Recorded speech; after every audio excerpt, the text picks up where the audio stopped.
올해는 마르크스가 탄생한 지 200주년이 되는 해이기도 한데요. 마르크스주의의 방법 중에서 소외, 그리고 변증법, 역사유물론, 이 가운데서 오늘 첫 시간 역사유물론에 대해서 토론해보는 시간을 갖도록 하겠습니다. 먼저 발제자를 소개시켜드리겠습니다. 최희붕님은 노동자연대 운영위원이시고요. 국제연락간사를 맡고 계십니다. 마르크스주의 방법 저자이시기도 하시고요. 그 외의 저서로는 그들의 윤리, 우리의 윤리, 또 전략과 전술, 러시아 혁명, 희망과 좌절 외 다수가 있습니다. 반갑습니다. 사회 상층에 있는 자들, 지배자들은 자기네가 그 자리를 차지하고 있는 것을 정당화하기 위해서 사회가 전혀 다르게 돌아갈 수 또 있다는 그런 가능성에 콧방귀를 끼죠. 반면 우리 모두는 지금과는 다른 사회를 원합니다. 이런 우리에게 사회의 변화, 진보를 밀고 나아가는 추진력이 뭔지 아는 것은 매우 중요합니다. 그러므로 그런 변화의 동력이 무엇인지 알아야 합니다. 그러려면은 먼저 역사를 알아야 합니다. 네. 그래서 역사유물론인 것입니다. 마르크스는 비록 24살 때 철학 박사를 받을 때 철학적 유물론으로 철학 박사를 받았죠. 그리스의 유물론자들인 에피쿠로스와 데모크리토스에 관한 그런 박사 논문을 썼는데, 그러나 27살 이후로는 철학에 거의 관심을 가지지 않았습니다. 자본론을 쓰기 위해서 그런 준비의 일환으로서 방법적 차원에서 다시 헤겔 등을 돌아보긴 했지만, 그는 그렇게 철학에 대한 관심을 거의 끊다시피 하고 그랬죠. 마르크스주의에게 역사가 매우 중요하다는 그런 점은 실로 통상적인 학문 세계하고는 전혀 다릅니다. 역사는 마르크스주의 사상에서 한 분과 학문 같은 게 아니에요. 역사는 마르크스주의의 핵심입니다. 정수입니다. 마르크스와 엥겔스는 자기들의 세계관이 본질적으로 역사적인 것이다라고 했습니다. 그래서 그들은 다윈과 초창기 인류학자들의 통찰을 아주 기꺼이 원용을 했었죠. 자, 지배계급에게도 역사는 매우 중요하다는 점에 대해서 좀 얘기를 해보겠습니다. 지배계급은 역사를 그 민중의 관념을 지배하는 수단으로서 이용을 합니다.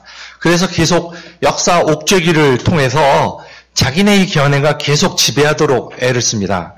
근래 한국 사학계에는 우파 역사가들이 등장을 해서 지배계급 편에서 한국 역사를 다시 써왔죠.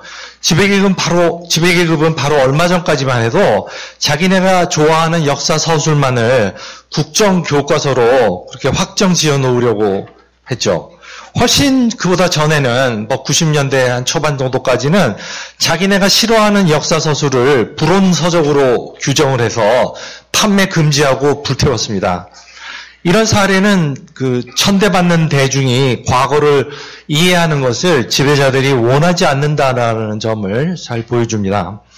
자, 지배계급 측은 이렇게 천대받고 차별받고 억압받는 대중이 역사의 진실을 아는 것을 원하지 않기도 하지만, 동시에 이제 자기들 편에서 적극적으로 자기들 편에서 역사 서술을 하기도 합니다. 그런 방법, 그런 지배자들의 역사관을 두세 개 정도를 소개를 하겠습니다. 하나는 과거를, 역사를 왕들의 연대기처럼 만들어버리는 거죠. 가장 상투적인 방식입니다. 비슷한 방식으로서 영웅들, 위인들, 정치 지도자들이 나라를 잘 이끌었냐에 초점을 맞추는 그런 방식이 또 있습니다. 결국 역사를 우리 보통 사람들과 무관한 것으로 만들어버리는 것이죠. 그리고 현재 상태는 우리가 어찌해볼 수 없는 것이고 바꿀 수도 없는 것이라고 이렇게 우리가 믿게 만듭니다. 기본적으로 지배계급의 역사가는 생산과 노동, 착취가 조직되는 방식의 중요성을 무시합니다. 이게 이따가 이제 저희가 역사유물론을 서술할 때 바로 강조할 부분인데요. 생산과 노동, 착취, 이 세 가지 낱말을 잘 기억해 두시길 바랍니다. 자, 그런 것을 지배계급의 역사 서술에서는 완전히 무시합니다. 그러나 우리가 이런 물음을 던질 수가 있죠. 왕이나 영웅들, 위인들, 정치 지도자들의 존재는 처음에 도대체 어떻게 생겨났어? 하는 물음을 던질 수 있습니다. 그래서 주류 역사 서술을 읽다 보면 인간 사회는 언제나 그 사회 최상층의 극소수 부유한 권력자들에 의해서 좌지우지되어 왔고 나머지 모든 사람들은 기층에서 일하느라고 수고만 했다라는 그런 인상을 받습니다. 인류사는 가장 오래된 그 역사 기록으로서 인류사에는 그 이집트판 그 조선실록이라고 할 수 있는 게 있어요. 이 조선실록처럼 이 기록에도 파라오들의 업적이 빼곡히 적혀 있습니다.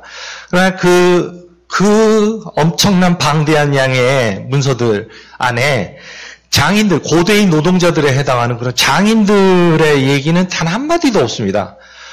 바로 그들이 파라오의 묘를 건설한 사람들인데, 즉 웅대한 피라미드를 건축하라고 소집돼 갖고 피땀을 흘린 사람들인데도 그들 얘기는 한마디도 없습니다.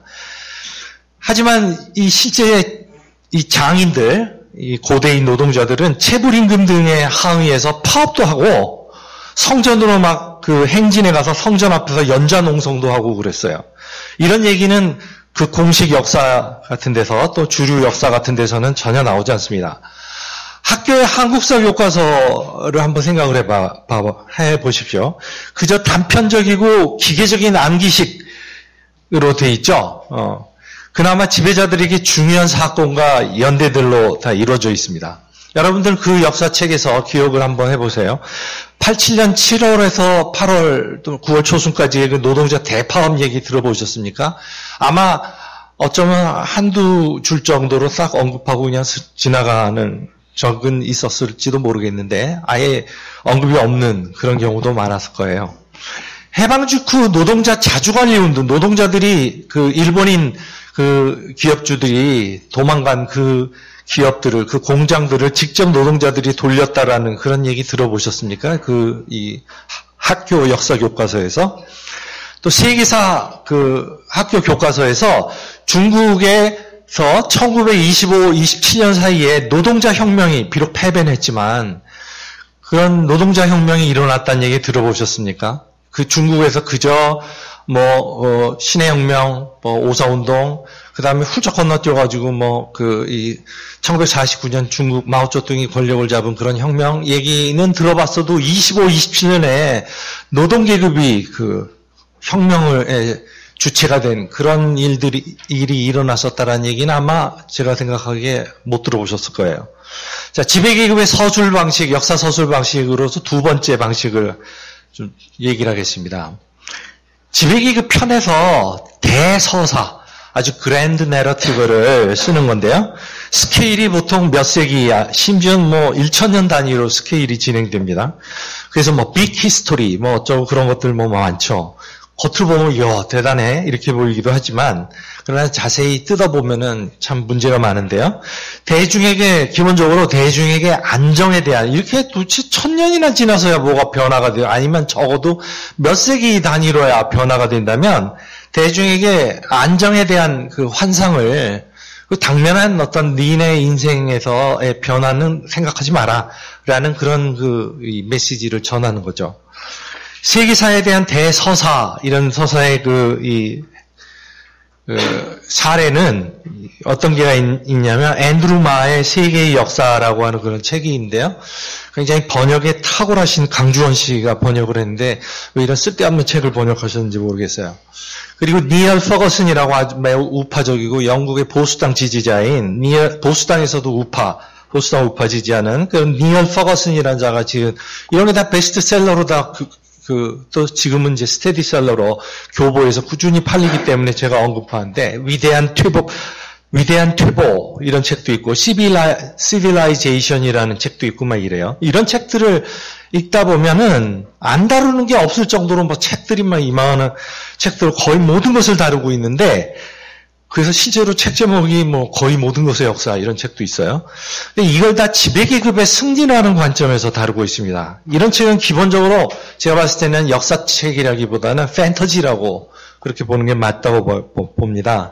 이런 것들보다는 마크시스트인 크리스 하머니 지은 민중의 세계사를 읽어볼 것을 저는 권하겠습니다.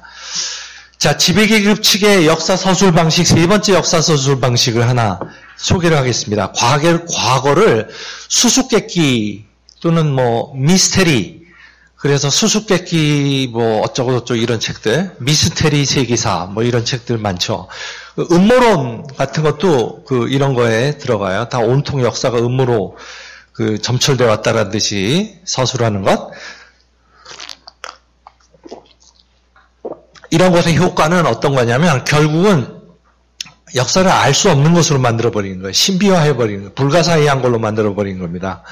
그러나 역사가 이렇게 수수께끼 투성이라면 우리는 현재가 도대체 어디에서부터 비롯한 것인지, 그리고 지금 이 현재는 어디로 가고 있는 것인지 도통 알 수가 없게 돼요. 다 온통 수수께끼 알 수 없는 것 천지니까요.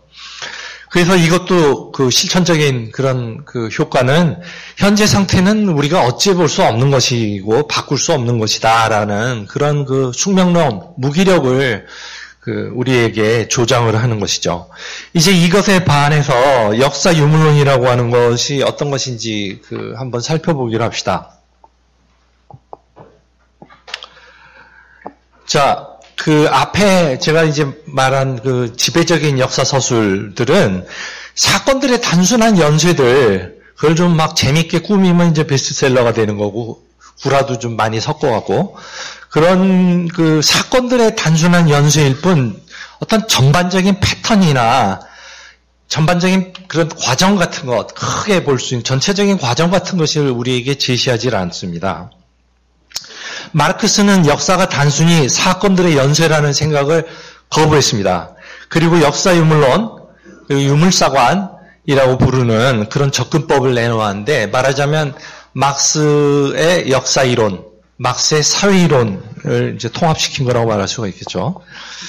자, 여기서 유물론이라고 하는 머티리얼리즘, 물질주의, 여기서 물질의 의미는 결코 이런 물질들, 또는 돈, 화폐, 이런 의미가 아닙니다. 그런 의미로 물질이라는 말을 사용하는 것은 막스의 유물론이 아니라 막스보다 한 세기나 한 세기 반쯤 전에 18세기에 계몽주의의 유물론이 바로 물질 개념을 사실 물체 이런 개념으로 사용을 했었죠. 조야한 개념인 거고요. 막스의 물질 개념, 유물론 할 때 물질 개념은 노동, 착취, 생산에 초점을 맞춰가지고 역사를, 그리고 노동, 착취, 이 생산, 그리고 이걸 생산을 둘러싼 사회적 관계들, 생산을 둘러싼 사람들 사이의 관계들도 물질에 들어가는 개념입니다. 이게 물질의 개념이 다르다라는 것을 명심해 두시고요. 얘기를 계속 해보기로 하죠. 역사 유물론은 사회가 조직되는 방식이 매우 다양할 수 있는데 거기서 인간의 노동이 가장 중요한 구실을 한다는 게 골자입니다. 출발점이에요. 오늘날 우리가 사는 한국 사회는 자본주의 사회죠. 예컨대 개학 무렵 우리 조상이 살던 사회, 1876년경쯤 우리 조상들이 살던 사회는 자본주의 이전의 사회인데 그런 사회와는 매우 다릅니다. 두 사회에는 각각 나름의 특징들이 있어요. 또 두 사회는 플라톤이나 아리스토텔레스가 살던 그런 고대 그리스 사회, 고전고대라고도 불리는데 그런 사회하고도 또 다르죠. 이런 차이들이 고전 고대 사회, 한 100몇십 년 전에, 150년 전쯤에 한국 사회, 한반도 사회, 그 다음에 지금 우리가 살고 있는 사회, 이런 사회들이 다 다른 이유는 각 사회에서 인간의 노동이 조직되는 방식이 다르기 때문입니다. 인간 노동이야말로 인간과 동물을 준별케 하는 그런 이 가장 근본적인 특징입니다.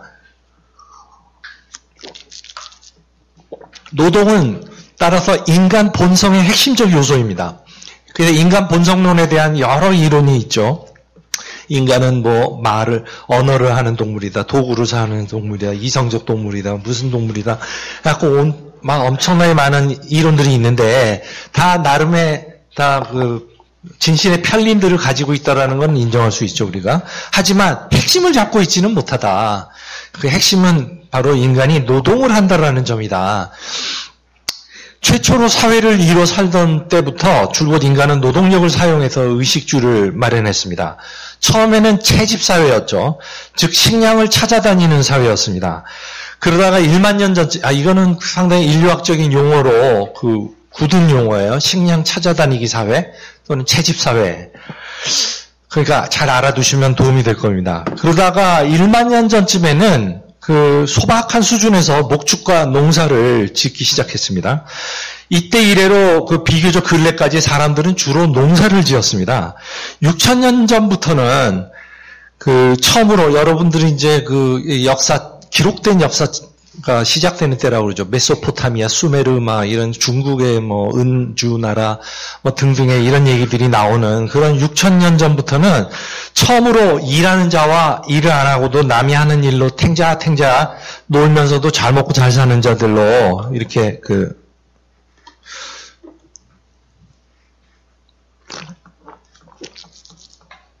사회가 나뉘게 됩니다. 예.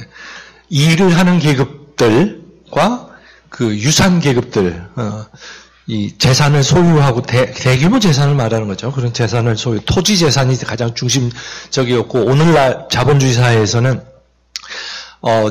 공장이나 사무실 같은 그런 것들인데, 어쨌든 그런 일을 하는 자들과 일을 안 하고도 탱자 잘 사는 자들로 사회가 이제 나뉘게 됩니다. 이때를 이 6,000년 전경의 때부터를 계급사회의 등장이라고 그렇게 부릅니다. 최초 인류의 화석이 3년 전 에티오피아에서 발견이 됐어요. 약 280만 년 전 것으로 추정된다고 합니다. 그렇다면 계급사회의 등장은 이 80만 년 전분의 6,000년 전, 280만 년 전분의 6,000. 그러면은 계급사회가 등장한 거는 인류 역사가 99.7%, 제가 계산을 해봤어요. 99.7%나 지난 시점에서야 비로소 계급사회가 등장을 했던 것입니다. 현생 인류인 호모사피엔스만 계산을 하더라도, 호모사피엔스는 20만 년 전부터 계산을 이제 할 수가 있는데, 그래도 이 280만 년 전분의 20만 년 하면은 97%의 인류 역사는 무계급 사회로, 원시 공산주의 사회, 그런 계급 없이 살았던 사회라는 계산이 나오죠. 계급 사회로 바뀌는 데는, 바뀌는 거 아까 말했듯이 한 1만 년 전서부터 4,000년 전, 그러니까 6,000년 전까지 한 4,000년에 걸쳐서의 과도기가 존재를 했었는데요. 계급 없는 사회에서 계급 사회로 이 전환에, 1만 년 전에서 6,000년 전까지니까 한 4,000년에 걸친 과도기가 있었습니다. 그 사이에, 4,000년 사이에 무슨 일이 일어났을까? 먼저 생산력이 발전을 했습니다. 즉, 계급이 어떻게 발생했을까를 우리가 따져보는 것입니다. 생산력이 발전을 했습니다. 사회의 전반의 생산 능력이 발전했다고 이해하시면 되겠죠? 어떤 사회가 재화와 서비스를 생산하는 능력을 두고 이제 생산력이라고 합니다. 생산력이 발전을 하자 잉여 생산물이 생겨났어요. 사람들이 다 먹고, 입고 하고 남는 그런 생산물을 두고 잉여 생산물이라고 그러는데, 잉여 생산물이 생겨났습니다. 이 잉여를 어떻게 할까? 사람들이 다 같이 이런 생각을 했겠죠. 그리고는 일부가 일에서 종사하는 곳에서 면제를 받고, 너희들은 좀 더 효과적인 다른 일을 해봐라. 창고를 지키는 일, 계산을 하는 일, 신들에게 제사를 드리는 일, 이거는 당시에는 어떤 종류에는 나름의 과학적인 측면도 담고 있었던 거거든요. 등등의 이런 일들로 분업을 좀 하자 하고 사회적 분업이 생겨나는 것이죠. 이런 사람들이 바로 최초의 공무원입니다. 최초의 이 국가 관료가 생겨난 것이었죠. 이들이 이제 장차 지배계급이 되는 것이죠. 한 4,000년에 걸쳐서. 이제 직접 일하는 사람들은 지주를 위해서 토지 소유자를 위해서 농사를 지어야 먹고 살 수 있게 됩니다. 그 토지 소유자는 처음에는 국가였다가, 그러니까 이집트의 그런 피라미드를 짓게끔 사역시키던 그런 지배계급, 메소포타미아, 다 이런 곳들을 아주 사유재산이 없었어요. 처음에는 다 국가가 다 모든 것을 갖고 있었고, 국가가 지배계급이었습니다. 그러다가 이제 점점 세월이 지나면 지날수록 개인 지주가 생겨나게 국가가 땅을 불화하는 식으로 그렇게 하는 거죠. 한반도에 존재했었던 그런 그 사회도 바로 압도적으로 한 100몇십 년 전, 200년 전, 150년 전까지는 압도적으로 다 국가가 온전하게 다 토지를 소유하고 있었다가 그러다가 나중에 되면은 이제 그 개화기쯤에 직전쯤 되면은 그 개인에게 불화하는 일들도 생기긴 하지만 주된 추세는 아니었습니다. 네. 어쨌든 제가 입이 쩍 좀 말라붙네.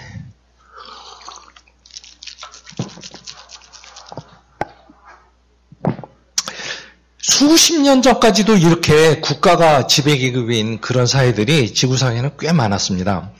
오늘날에는 이제 대부분의 사람들은 직장에 나가서 일을 하고 사용자한테서 임금을 받죠. 노동자입니다. 네. 그리고 노동자라고 불리지만 사실 노동자가 아닌 이제 신중간계급도 포함되기도 하고 그러기도 하는데요. 선진국은 이 노동계급, 임금을 받는 임금 노동계급이 한 75%가량이라고 평균적으로 계산이 됩니다. 우리나라에서의 노동계급 규모는 너무 과소평가되는데 터무니없이 우리나라에서 노동계급 규모는 전체 인구의 한 4분의 2가량이 됩니다. 생산력이 이제 증대하면서 우리가 지금까지 얘기한 그런 과정을 보면은 생산력이 증대하면서 생산을 둘러싼 관계, 생산 관계들이 변화해 온 것을 우리가 알 수가 있죠. 생산 관계라고 하는 것은 생산과 직접 간접으로 관련된 사람들이 서로 맺고 있는 그런 관계를 가리키는 말이에요. 막시스트 용어입니다. 기억해 두실 죄송합니다. 기억해 두실 필요가 있습니다. 근데 생산 관계는 이렇게 생산 관계가 변하면 자동으로 순조롭게 변해 왔을까? 라는 그런 물음을 던질 수가 있어요. 그렇지 않습니다. 지배계급은 잉여 생산물을 더욱 뽑아내려 하는 경향이 있죠. 곡물을 더 거두려 하거나 농장 일을 더 열심히 시키려 하거나 임금을 더 적게 주려 하거나 해온 게 역사였습니다. 반면 직접 일을 하는 사람들은 정반대를 원했습니다. 그래서 지배계급과 피처치계급들 사이에 언제나 계급 간 투쟁이 벌어졌습니다. 그래서 마르크스와 엥겔스는 공산당 선언의 첫 문장을 이런 말로 시작하죠. 인용. 지금까지의 역사는 계급 투쟁의 역사다. 아주 유명한 말이죠. 어떤 시대에는 기존의 생산 방식이 비효과적이 되고 새로운 생산 방식이 등장을 해서 기존 방식을 대체하기도 합니다. 그런 때는 생산력이 생산관계와 충돌하는 시대입니다. 생산력과 생산관계가 충돌을 빚는 이런 시기는 하나의 사회 형태가 다른 사회 형태와 충돌하는 그런 시기이고 이런 시기는 반란과 혁명을 수반을 했습니다. 이런 격변이 역사를 움직인 힘이었습니다. 가령 서구의 경우 예를 들어서 16세기부터 18세기까지 시대, 바로 르네상스의 시대, 종교개혁의 시대, 지리상의 발견의 시대 이렇게 여러분들이 세계사에서 배웠던 동시에 또 계몽주의 18세기는 계몽주의의 그런 시기이기도 했는데 16세기서부터 18세기까지 시기는 자본주의로 전환을 하던 그런 이 시대였었던 것이죠. 한국의 경우에는 이게 좀 늦었습니다. 그래서 19세기 말부터 20세기 중엽까지가 자본주의로의 전환기였죠. 자, 어떤 사회의 생산 방식을 이해할 수 있으면 그 사회 전체가 어떻게 돌아가는지도 이해할 수 있어요. 단순 도구 사용과 식량 찾아다니기에서 시작해갖고 고도로 복잡한 현대 자본주의 생산으로 이렇게 지난 정말 수만 년의 역사가 이동해 왔는데 눈부시게 발전해 왔죠. 특히 지난 한 500년 사이에는 그 밑바탕에는 생산의 성격 변화가 있었던 것입니다. 또한 생산의 성격 변화에 따라서 전체적인 사회 구조도 정치 제도도 그리고 관념들도 변해왔습니다. 그래서 마르크스는 사회의 생산 방식을 뭐라고 불렀냐면 사회 구조 전체의 숨은 토대다. 사회의 얼개가 짜임새가 어떻게 생겼는가 하는 것은 이렇게 숨어 있는 건데 구조이니까 그것의 토대가 되는 기초가 되는 것은 바로 사회의 생산 방식이다. 또 생산 양식이라고 또 그러죠. 그 생산 방식, 생산 양식은 사회마다 달랐습니다. 좀 더 자세히 말하면은요, 사회 발전 단계가 다르면 생산력도 다르고, 계급 분화도 다르고, 계급 투쟁 형태도 다르고, 역사적으로 가능한 일도 달라지게 돼요. 가령, 고대 그리스 로마 사회에서는 노예 노동이 유력했죠. 그런 사회에서 갑자기 오늘날의 자본주의 사회로 펄떡 건너뛸 수는 없는 거죠. 중세 유럽 사회에서는 봉건 영주가 농노를 착취하는 방식이 유력했습니다. 그런 사회가 또 발전할 수 있는 가능성에는 또 한계가 있는 거죠. 그래서 당시에 이제 혁명적 공산주의자들이 최초로 태어났는데, 종교개혁 시대에 토마스 민처라고 처음에는 루터의 열렬한 지지자였다가 독일에서 농민전쟁이 일어나자 그 농민전쟁의 지도자가 된 사람인데, 루터가 농민들을 격렬하게 반대했기 때문에 루터하고도 아주 격렬하게 대립을 하게 된 토마스 민처라는 사람이 있습니다. 그 사람을 두고 엥겔스는 최초의 혁명적 사회주의자 또는 최초의 혁명적 공산주의자라고 불렀는데, 루터가 민처가 꿈꿨던 그런 이 사회주의 사회, 그는 그것을 신의 나라, 하느님의 나라 뭐 이렇게 불렀는데, 그런 사회는 그 당시에서는 가능하진 않았죠. 너무 가난한 사회였기 때문에. 이렇게 이제 생산의 이 성격을 갖다 분석을 해보면은 사회를 알 수 있고, 그 사회가 어디까지 나아갈 수 있는가라는 그 사회의 잠재력을 알 수가 있습니다. 또 그러나 근대 자본주의 사회에서는 자본가들이 임금 노동자를 착취하는 방식이 유력한 그런 그 사회인데요. 이 사회는 그러나, 이게 입이 자꾸 쩍쩍 말라붙어서 죄송합니다. 말하기가 너무 힘드네.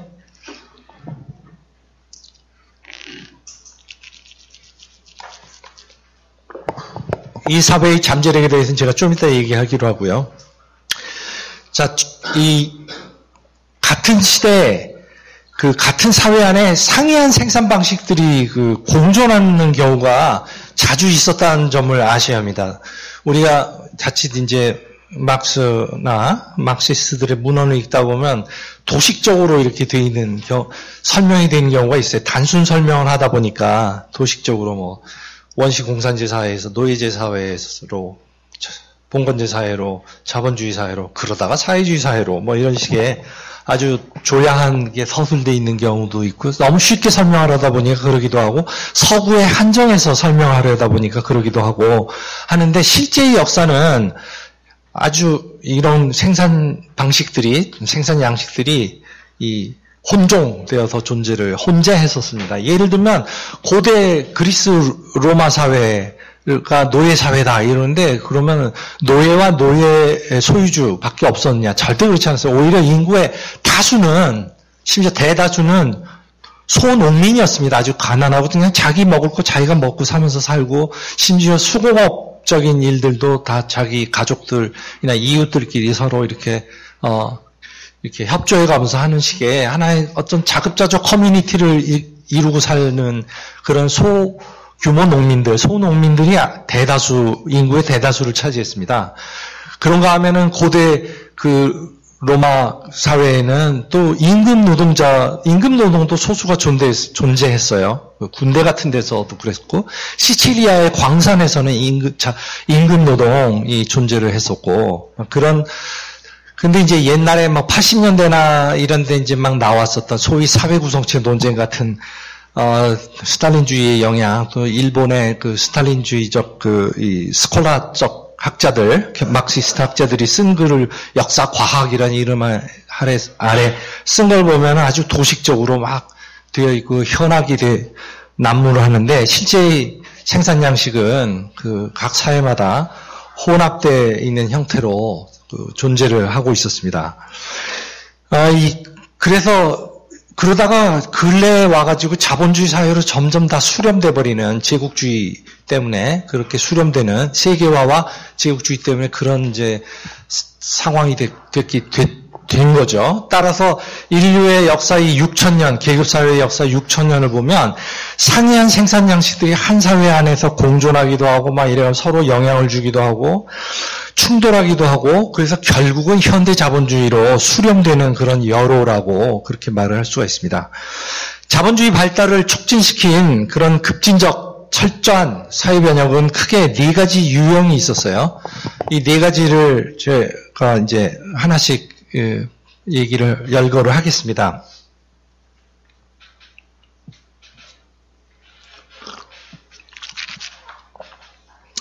자본주의로의 이 현대 또는 근대 자본주의로의 그 수렴의 여로, 그것이 크게 네 가지 패턴이 있다. 첫째는 부르주아지가 아래로부터 민중혁명을 지도해갖고 또는 뭐 그것에 덕을 봐갖고 그래서 집권을 하는 그런 부르주아 혁명, 부르주아지의 아래로부터 혁명이라고 우리가 부를 수 있는 것이 있죠. 네덜란드 혁명, 16세기 말서부터 17세기 중엽까지 수십 년을 흔들었었던 네덜란드 혁명, 그 다음에 17세기 중엽의 영국 혁명, 청교도 혁명이라고도 불리기도 했죠. 그 다음에 미국의 두 번에 걸친 혁명, 독립혁명과 그 다음에 남북전쟁, 노예 해방의 남북전쟁, 그 다음에 이제 프랑스 혁명, 1789년에서 99년까지 10년간 프랑스를 흔들었던 이런 혁명들은 부르주아지의 아래로부터 혁명이었습니다. 두 번째 방식은 부르주아지의 위로부터의 개혁, 위로부터의 혁명이라고도 부를 수 있어요. 그러나 많은 경우에 이거는 부르주아지 단독으로 그렇게 위로부터 개혁을 한 게 아니라 예로부터의 그 지주계급과 동맹을 해가지고 협력을, 제휴를 해가지고 사회를 자본주의적으로 바꾸는 그런 이 부르주아지의 위로부터의 혁명이라고 할 수가 있는데요. 독일이라던가 그 비스마르크 하에서 그런 일들이 굉장히 가속돼서 일어났죠. 그 다음에 일본, 메이지 유신으로부터 20세기 초에 조선을 강점하는 때까지 그런 일본이 그런 식이고, 이탈리아, 마찌니 등이 활동을 했었던 그런 이탈리아의 19세기 후반, 그런 거는 다 위로부터의 부르주아적 혁명, 위로부터의 부르주아적 개혁이라고 말할 수가 있습니다. 그람시는 이것을 수동적 혁명이라고 불렀어요. 수동적, 무슨 뜻일까? 그냥 아마 노동계급의 혁명이 없다라는 의미에서 노동계급이나 민중의 적극적인 그런 아래로부터의 혁명 운동이 존재하지 않는 방식이었다라는 점에서 아마 그런 용어를 쓴 것 같습니다. 그 다음에 세 번째 방식은 노동계급이 민주적이고 사회주의적인 그런 요구들을 민주적 요구들과 사회주의적 요구들을 결합시켜가지고, 그래서 노동계급이 혁명적 권력 장악을 해가지고, 그래서 민주주의와 사회주의를 동시에 펼치는 그런 혁명인데, 러시아 혁명이 유일한 예이죠. 1917년에서 23년까지 러시아 혁명이 바로 그런 연속혁명이라고 이런 걸 부를 수가 있습니다. 그 다음에 네 번째 방식은 지식인이 이끄는 중간계급의 민족해방운동, 민족해방혁명이 있어요. 쿠바 혁명이라던가 중국 혁명, 베트남 혁명, 니카라과 혁명, 이란 혁명, 20세기 중반에 1959년서부터 49년 중국 혁명서부터 79년까지 그 기간이, 그러니까 50년대, 60년대, 70년대, 이 20세기 중반 기간은 바로 이런 혁명들이 꽃을 피던 그런 상황이었었고, 특정한 어떤 상황을 배경으로 하고 있었냐면, 2차 세계대전 이후에 이제 유럽이 지배하던 식민지들이 유럽으로부터 형식적 독립을 하되, 그러나 경제적인 능력이 없어갖고, 경제적으로는 여전히 어려움을 겪고 있고, 선진국에 예속돼 있고 하던 그런 시기인데, 형식적인 정치적 독립들을 막 이뤄낼 수가 있었던 시기예요. 알제리라던가 이런 것들.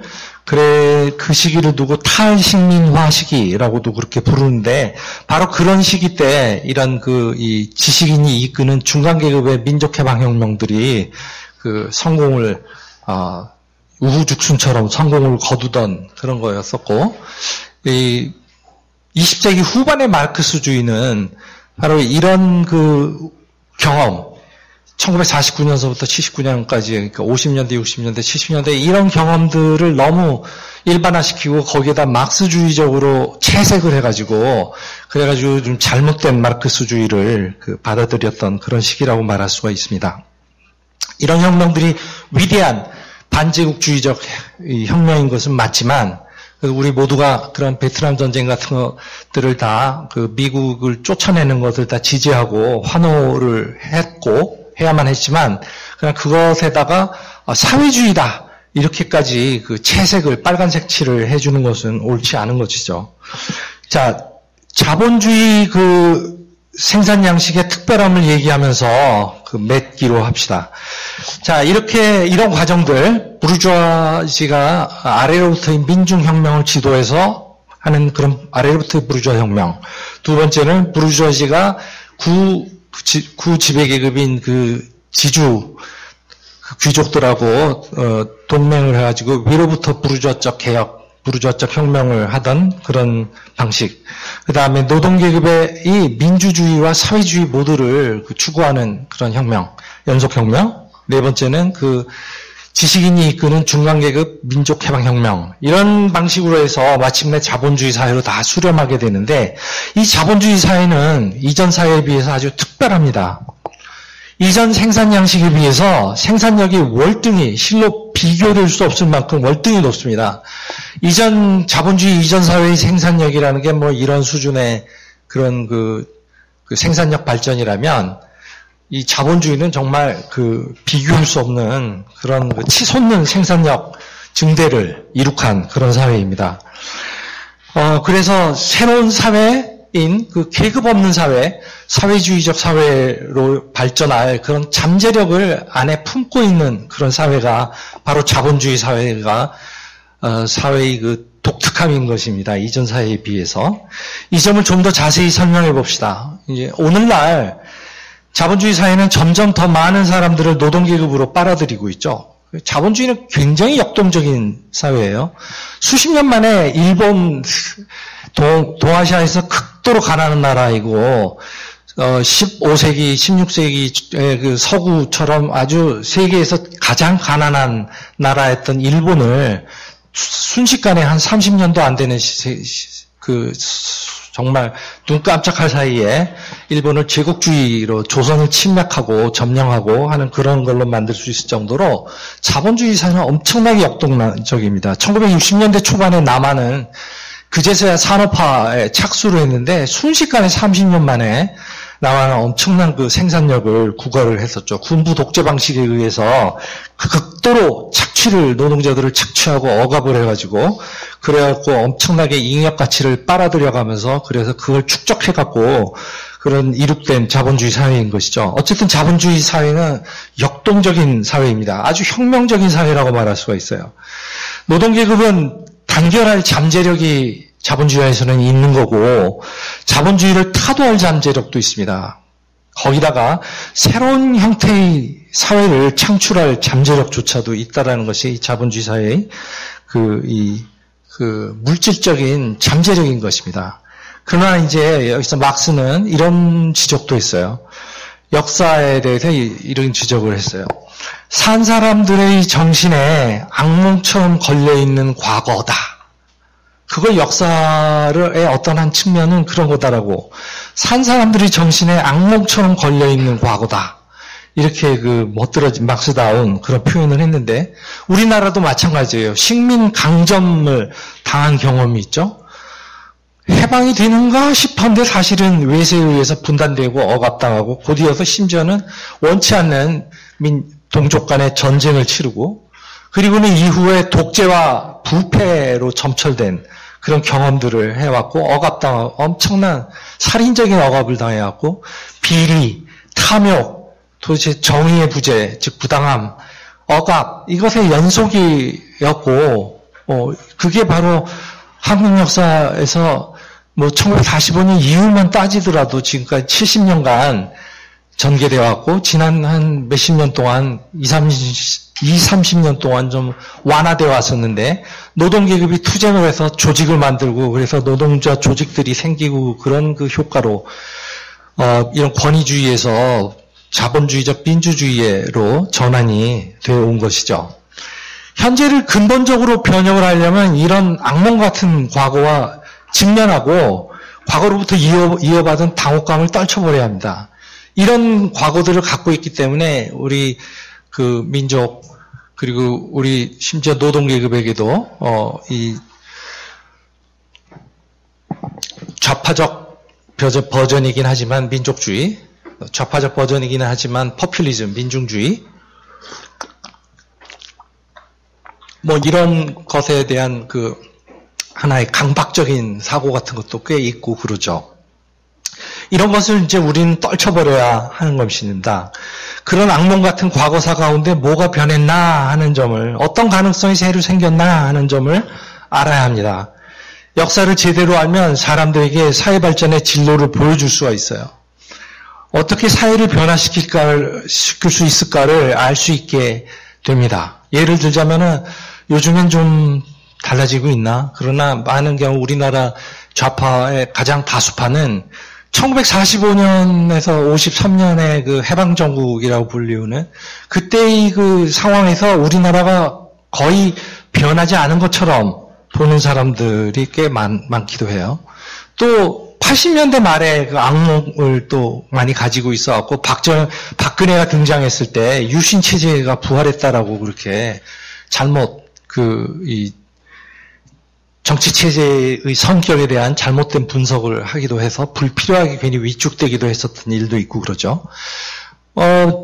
북한도 마찬가지예요. 북한이라는 사회도 이제 지난 70년 동안의 변화를 해서 북한 인민의 대다수는 노동계급이 됐고 국가가 그 노동계급을 바로 일시키고 그리고 억압도 하고 하는 그런 그 사회로 바뀌었기 때문에 완전히 그 남한과 북한 모두에서 이제 전망이 새로 전혀 다른 전망을 우리는 바라볼 수 있게 되는 그런 사회가 됐죠.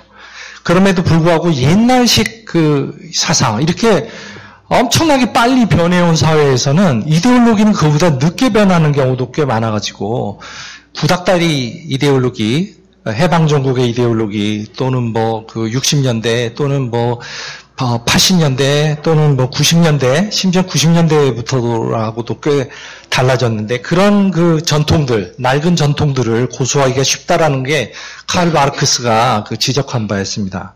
오늘날 투쟁하는 민중은, 특히 노동자들은 과거의 투쟁에 대해서 알아야 합니다. 따라서 오늘날의 정치 투쟁들에는 역사를 둘러싼 투쟁이 포함되어야 합니다. 노동자들이야말로 역사를 잘 알아야 합니다.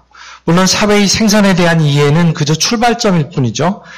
사회마다 이제 음식도 다르고, 의복, 복식도 다르고, 문화규범도 다르고, 종교활동도 다르고 그럽니다. 소위 말해서 그 문화라고 통칭해서 이렇게 부르는 이런 것들은 사회의 생산 양식으로부터 곧장 도출해낼 수 있는 건 아니죠.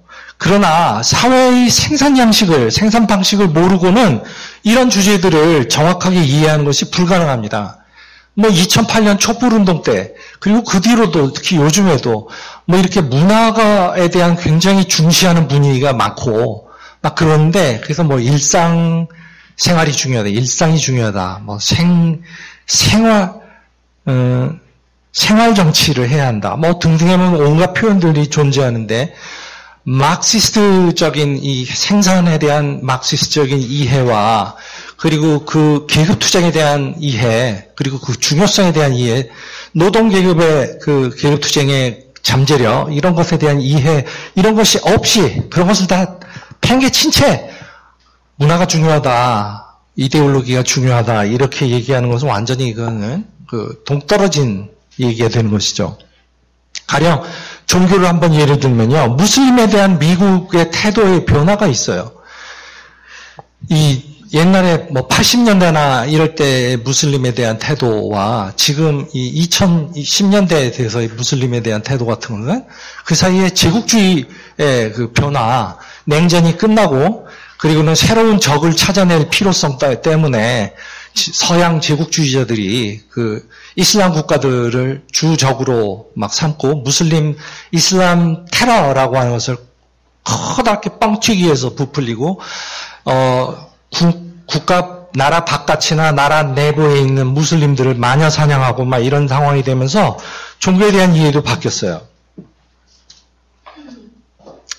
또 이런 상황을 갖다가 종교 갈등으로서 이렇게 보면서 옛날에 이 종교개혁 시대 때 이슬람과 그리스도교의 뭐 차이가 어떻고 뭐 십자군 때 어쩌고 저쩌고 그런 얘기 같은 거는 별 도움이 안 되는 얘기입니다. 역사 유물론은 우리가 사는 세계가 어떻게 생겨났고 우리가 이 세계를 어떻게 바꿀 것인지를 알게 해줄 것입니다. 역사 유물론을 제대로 알면 학교나 매스컴에서 배울 수 없는 그런 역사에 대해서 알게 됩니다. 즉 파업이라든가 점거라든가 성차별, 인종차별, 성적 지향성에 대한 차별 등에 대한 항의라든가 군대 등에 의한 무력 강점, 그걸 맞선 항쟁 등에 대해서 알게 돼요. 진짜로. 그것을 그냥 피상적으로 현상으로 알게 되는 것이 아니라 그것이 어떤 것으로부터 비롯했고 어디까지 나아갈 잠재력을 갖고 있고 그것의 성격이 어떻게 지금 독특하고 하는 것들을 알게 됩니다. 그리고 평범한 대중이 무엇보다도 가장 중요한 점인데 평범한 대중이 그저 역사의 희생자, 그저 그냥 당하기만 하는 사람, 피해자 이런 게 아니라 역사를 만드는 행위자라는 그런 점도 알게 된다라는 그런 장점이 있습니다.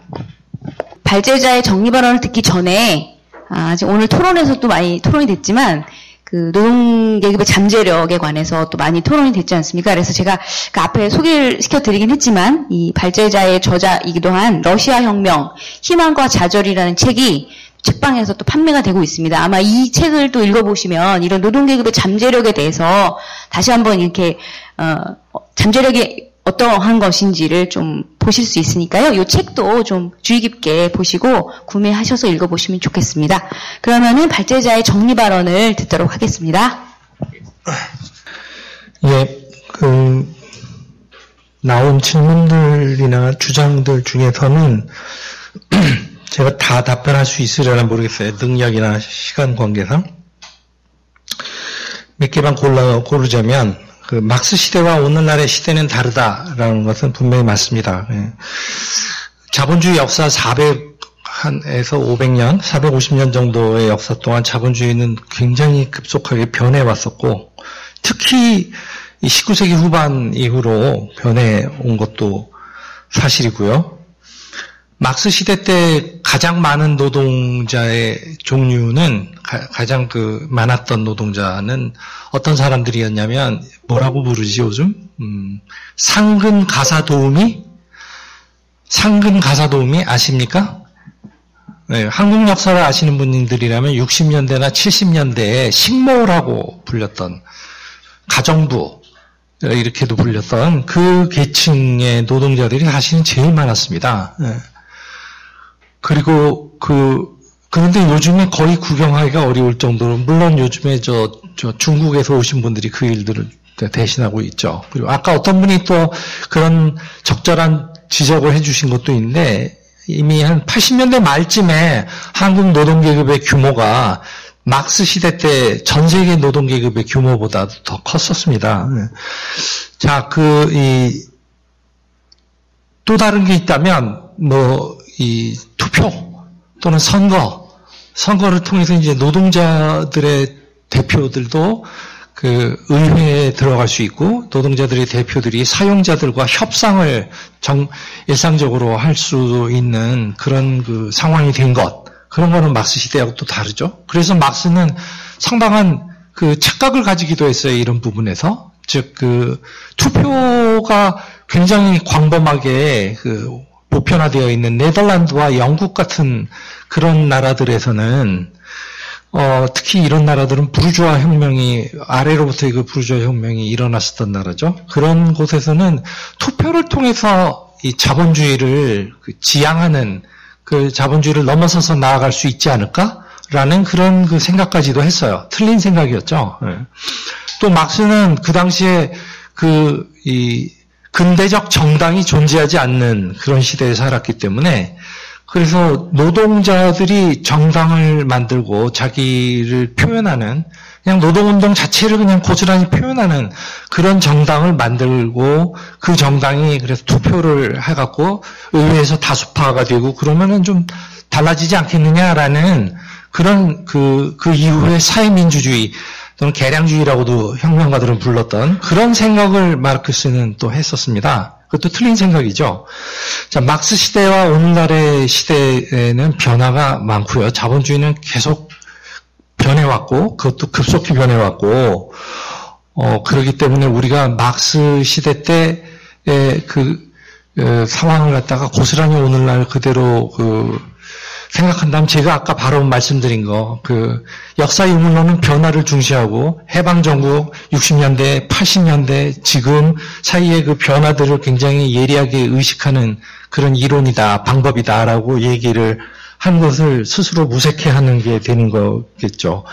말씀대로 그 막스 시대와 오늘날의 시대가 다르다는 점을 명확하게 우리는 이해를 해야 합니다. 동시에 그러나 그때 막스가 자본론을 통해서 분석했던 거는 막스 자신의 용어를 빌면 자본주의 운동 법칙이다라는 거예요. 말하자면 자본주의에 대한 분석인데 그거는 여전히 오늘날에 유용할 뿐만 아니라 심지어 1998년경쯤에는 98년에는 그 BBC가 뽑은 새천년의 그 최고의 위대한 사상가로서 카르 마르크스가 꼽혔을 정도로 그렇게 마르크스의 사상이 오늘날에도 현재성을 가지고 있다는 것을 인정을 했었고, 특히 2008년 이후에 10년째 자본주의는 경제 위기인데 우리가 막스가 경제에 대해서 설명한 것, 그것만큼 지금 오늘날 그 많은 청년들의 관심을 받는 것은 없죠. 독일에서 독일 청년들이 가장 많이 근래 10년 사이에 읽은 책이 칼 막스의 자본론이래요. 독일어로 직접 읽을 수 있으니까 좋겠어요. 자, 두 번째, 혁명은 대체로 성공적이지 못했다. 맞는데요. 맞습니다. 그러나 성공한 혁명도 있어요. 한때. 그리고 그게 패배를 했었죠. 러시아 혁명이 바로 그겁니다.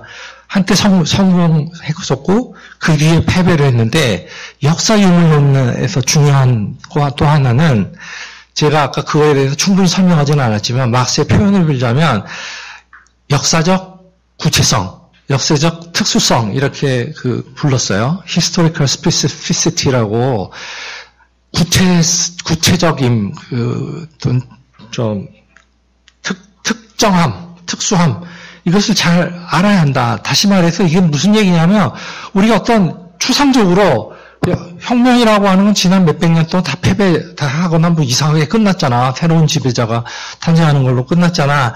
러시아 혁명도 마찬가지잖아. 독재로 끝나고 인간 본성 같은 걸 덧붙이는 사람들도 있는데, 어떤 사람들은 이런 식으로 추상적으로 접근할 일은 아니라는 거죠. 권력이란 거는 부패하는 속성이 있어. 이렇게 또 추상적으로 접근해서는 안 되는 것입니다. 왜 어떻게 해서 그것은 성공했고 어떻게 해서 그 혁명은 또 패배를 겪었는가, 하나하나에 대한 그 구체적인 접근을 해야 하는 것이고, 바로 어떤 분이 러시아 혁명이 노동계급이 권력을 장악했으나 그러나 이 농민이 압도적인 1억 6천만 인구 가운데 1억 3천만 명이 농민이고, 노동자는 그 도시 산업 노동자가 330만 명이고, 계절 떠돌이 중국에서 농민공이라고 불리울 그런 종류의 보통 때는 농업 일을 하다가 노한기 때는 도시에 와가지고 일을 하는 종류에까지 그런 노동자들까지 합쳐도 900만 밖에 안 되는, 1억 6천만 인구 가운데 900만 밖에 안 되는 그런 나라였기 때문에 노동계급이 권력을 잡으면 서구에 아주 규모가 크고 또 조직도 잘 돼 있는 서구 노동자들이 도와줘야 하는, 권력을 잡고 도와줘야 하는데 그 일이 실패로 돌아감으로써 러시아는 고립됐고, 그 고립된 상황에서 이제 러시아 한 나라로 만족하자라고 하는 민족주의 이데올로기가 득세를 하고 관료적이고, 그다음 세계의 나머지 혁명들을 다 외교적으로 이용하려 만드는 그런 입장이 득세하게 되고, 이렇게 된 그런 과정들에 대해서 그냥 추상적으로 접근을 할 일이 아니라 우리가 역사적으로 접근을 하면은 상당히 도움이 될 수가 있다는 거죠. 세 번째는 기계와 자동화를 추진해서 노동계급의 규모가 줄었다라는 그런 지적이 있었습니다. 그 지적에 대해서 어떤 다른 분들은 그분이 노동계급이 힘이 약해졌다라고 이렇게 얘기를 하면서 반박을 했는데 그건 좀 적절한 반박은 저는 아니라고 생각해요. 그분은 노동계급의 규모가 줄었다고만 얘기했지 힘이 약해졌다라고 이렇게 주장하진 않았죠. 일단 노동계급의 규모가 줄었다는 것도 사실은 아니고요. 그렇게 주장한 역사적으로 그런 사람들이 꾸준히 있어 왔는데 60년대 때 뭐 다니엘 베리라고 하는 사람이 뭐 이데올로기의 종말, 사실 막스주의 이데올로기의 종말을 뜻하는 말이었고, 그 다음에 뭐 90년대 초반쯤에는 이 프랜시스 후쿠야마라고 하는 그런 우익 해결주의자가, 미 국무부에서 일하는 우익 해결주의자가 역사의 종말이라고 하는 것을 선언을 했는데, 그거는 이제 바로 자유민주주의로서 끝이다. 더 사회주의를 더 나아간다라는 것은 그런 역사는 없다라는 그런 주장이었었고, 온갖 이런 사람들이 다 이제 그 노동계급의 안녕을 선포했고, 프랑스가 68년 5월에 당시로선 역사 최대의 그 총파업이 1000만 명 총파업이 일어나기 바로 몇 달 전에 앙드레 고르즈라고 하는 프랑스 공산당원인 사람은 맛이 가기 시작할 때였는데, 그는 그 노동계급의 종말이라고 하는 그 책을 썼어요. 그 책은 우리나라에서도 번역돼 나와 있는데, 웃기잖아요. 바로 프랑스에서 5월이 일어나기 바로 몇 달 전에 노동계급의 종말했는데 역사상 최대 규모의 총파업이 일어났다니. 자, 정리를 해보면 자동화, 기계화, 디지털화가 일어나더라도 이 경제가 자본 축적이, 더 정확히 말해서 경제 성장, 자본 축적이 계속 축적이 돼 있는 한에서는 노동계급의 절대적 규모 자체가 줄지는 않습니다. 노동계급의 상대적 규모가 줄을 수는 있어요. 다른 인구에 비해서 이렇게 줄을 수는 있으나 우리나라 같은 경우에는 절대적이든 상대적이든 노동계급의 규모는 늘어났었다. 따라서 탈산업화, 뭐 이런 포스트 산업화 이런 얘기를 할 수가 없고요. 노동계급의 규모가 줄지 않았을 뿐 힘은 어떤가? 힘이란 부분에 관해서는 좀 이중적으로 나눠서 생각을 해야 하는데, 어떤 부분이 힘이 강하다고만 얘기들을 하셨는데, 저는 좀 이 부분은 명민하지 못한 진술이라고 생각합니다. 예리하게 나눠서 생각하자면은 잠재력은 강화됐어요. 노동계급이 그 생산성 파업 같은 걸 하면은 전부 다 더 효과들을 낼 수도 있고, 그리고 굉장히 여전히 대규모 공업 같은 것들이 존재하니까 현대중공업, 현대자동차, 기아차 이런 데들이 벌써 민주노총의 오른팔 왼팔을 다 이루고 있는 그런 곳들인데, 이런 대규모 있는 곳들에서 파업한다 한다 그러면은 벌벌 떨고 막 그러지 않습니까? 사용자들이 이윤이 날아갈까봐. 그런 것만 봐도 잠재력은 있다. 그러나 둘째, 우리가 그 부분에 한 부분이 다음 부분에 조심을 해야 하는데, 잠재력이 늘어났음에도 불구하고 지난 30년 사이에 권위주의에서 부르주아 민주주의, 자본주의적 민주주의로의 그런 전환이 전개되면서 계량주의, 개혁주의를, 즉 자본주의를 아래부터 전복할 수 없다. 자본주의는 점진적으로 이렇게 개혁을 하나씩 점진적으로 개혁해 나가야만 한다라는 그런 사상이 굉장히 보편적이 됐고, 특히 노동계 지도자들이든 민중운동계의 지도자들이 이런 개혁주의 사상을 점점 굳혀오는 지난 10여 년 사이에 그런 상황이 됐기 때문에, 따라서 노동운동이 이렇게 파워풀하게 일어나는 듯 하다가도 용두사미가 자꾸 돼버리는, 이 문재인 때 하에서 지금 1년 남짓 동안의 경우를 봐도 잘 알 수 있어요. 지금 사실상 싸운 곳이 어디입니까? 싸운 건 노동자들하고 여성밖에 없어요. 성소수자들도 가끔 프라이드 같은 건 했지만, 싸움을 했다고 하는 건 지금 해화역 여성들하고 그다음에 노동자들인데, 노동자들의 경우에는 이 뒷심이 부족하다라는 거를 보여주고 있어요. 즉 유일하게 싸웠지만, 그러나 어느 단계에서 자꾸 멈추는 거죠. 그건 바로 이제 개혁주의 지도자들의 탄생, 성장, 이런 부분에 대해서 아직 우리나라 노동자들이 이제 충분하게 경험을 못하고 있기 때문인데, 이런 것을 바꾸는 것이 혁명가들의 임무이겠죠. 네. 따라서 노동계급의 규모가 절대적, 상대적으로도 줄지 않았고, 그 다음에 노동계급의 잠재력은 더 커졌고, 그러나 현재적으로 발휘하는 힘은 그렇게 파워풀하지는 못하다. 그러나 그런 상황이 영구히 지속되리라고만 그렇게 꼭 생각할 이유는 없다. 이렇게 좀 정리를 하면 되겠고요. 그 다음에 혁명 이후에 갑과 을이 바뀌어서 우리가 노동자들이 갑질을 할 가능성이 있지 않겠냐라고 했는데 그 노동자들이 이 자본주의 사회는 노동계급이 다수이고 지금 전 세계적으로도 절반이 넘었고요. 선진 자본주의 국가에서는 75%가 넘고 있고 우리나라에서도 67%가량이 지금 67에서 70% 사이가량이 되고 있고요. 그런 이 다수가 이 착취당하고 천대받고 억압당하는 그런 처지이고 극소수가 1%대 99% 약간 과장된 표현까지 있을 정도 아닙니까? 1%보다는 조금은 크겠죠. 지배계급이 규모가. 그러나 그래봤자 2, 3%대 지배계급은 아주 극소수이고 극소수가 압도다수를 억압하고 착취하는 그런 사회이기 때문에 사실상 아주 정교하고 또 때로는 아주 무지막지하고 가혹한 그런 탄압이 필요한 게 바로 자본주의 사회인 것이죠. 그러나 이 다수가 지배자들이 된다면 그 소수에 대해서 그렇게까지 탄압을 할 필요가 있겠습니까? 그럴 필요는 없고 점점 그 소수는 이 반혁명을 일으키지 못하게끔만 이렇게 견제를 하고 제약을 하고 고립을 시켜 나간다면 그 구지배계급은 그 막스 표현대로 시들시들 점진적 소멸을 해갈 것이기 때문에 그렇기 때문에 그렇게 많은 탄압이 필요하진 않겠죠.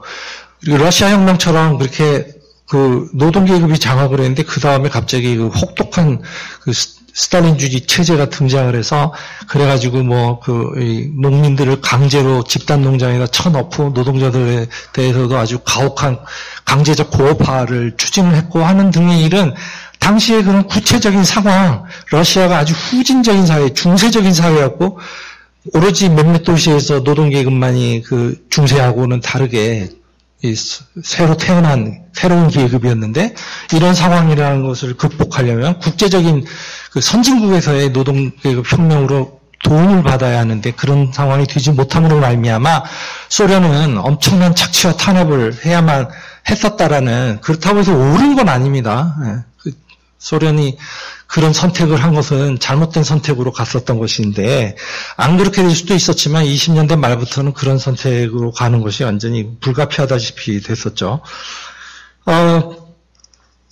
그래서 그런 역사적 구체성을 갖고 봐야지 우리가 그냥 추상적으로 노동자들도 권력을 잡게 되면은 갑질을 할 수 있다 이렇게 좀 접근을 하면은 좀 역사 유물론의 기본 취지, 역사적 구체성, 역사적 특수성들에 대해서 좀 무시를 하는 게 되지 않겠느냐. 제가 반박을 막 하는 것처럼 돼서 좀 죄송은 한데요. 불가피하니까 너무 기분 나빠하지 마시고요. 네, 우리가 이런 점을 좀 생각해보자 함께 그런 취지입니다. 이상입니다.